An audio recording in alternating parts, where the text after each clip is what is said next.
Урматтуу төраға мырза, урматтуу делегация башчылары, айымдар жана мырзалар, саммитте көйгөйлөр гана белгиленбестен кечиктирбей ишке ашырыла турган чечимдер да кабыл алынат деп терең ишенем.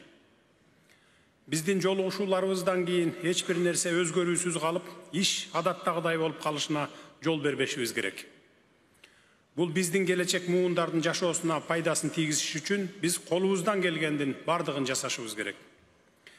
Эксперттердин баамында Кыргызстанда да бүтүндөй Борбордук Азиядагыдай эле планетанын орточо көрсөткүчүнөн дагы температуранын кескин жогорулашы байкалды. Бул экономиканын негизги тармактарына, биринчи кезекте энергетика жана айыл чарбасына дагы терс таасирин тийгизди. Түз жана кыйыр жоготуулардын зыяны жыл сайын көбөйүүдө.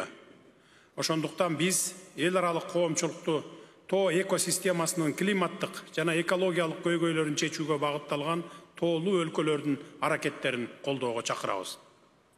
Урматтуу кесиптештер, Кыргызстан парник газдарын чыгаруунун деңгээлин төмөн өлкө катары Париж келишиминин максаттарына кошулган бойдон калууда жана 2030 жылга карата адаттагыдай иш сценарийи боюнча газдарды чыгаруулардын деңгээлин 16%, ал эми эл аралык колдоо болсо 44%га кыскартууну пландап жатабыз. 2050 жылга карата жашыл өнүгүү платформасында биздин өлкө көмүртектин нейтралдуулугуна жетүүнү пландаштыруудабыз. Бул максаттарды ишке ашыруу үчүн Кыргызстан энергиянын кайра жаралуучу булактары чөйрөсүндөгү, анын ичинде гидроэнергетикалык станцияларды куруу боюнча долбоорлорду ишке ашырууга ниеттенүүдөбүз. Биз азыр жалпы потенциалыбыздын 13%-ын гана колдонуп жатабыз.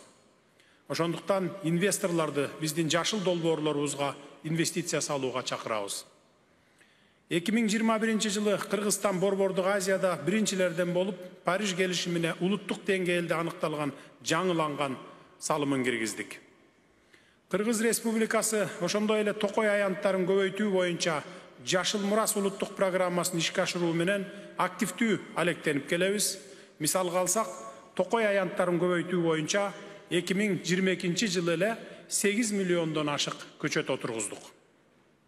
Урматтуу катышуучулар, Париж келишиминин рухуна ылайык дүйнөлүк коомчулукту биринчи кезекте өнүккөн өлкөлөрдү, өнүгүп келе жаткан аярлуу, тоолуу өлкөлөрдү активдүү колдоого чакырам. Анын ичинде жоготуулар жана зыяндар боюнча фондду тез арада ишке киргизүү, кайтарымсыз шарттарда түздөн-түз каржылык колдоо жана жаңы технологияларды берүүнү, ошондой эле тышкы карызды климаттык долбоорлорго алмашуу механизмдерин түзүүнү сунуштайбыз. Учурдагы каржылоо жетишсиз экендигин, ал эми аны алуу процесси өтө татаал экендигин баса белгилегим келет. Жыйынтыктап айтканда, келечек муундар үчүн азыртадан иш аракет кылууга чакырамын.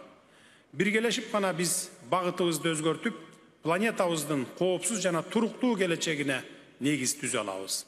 Көңүл бурганыңыздарга рахмат.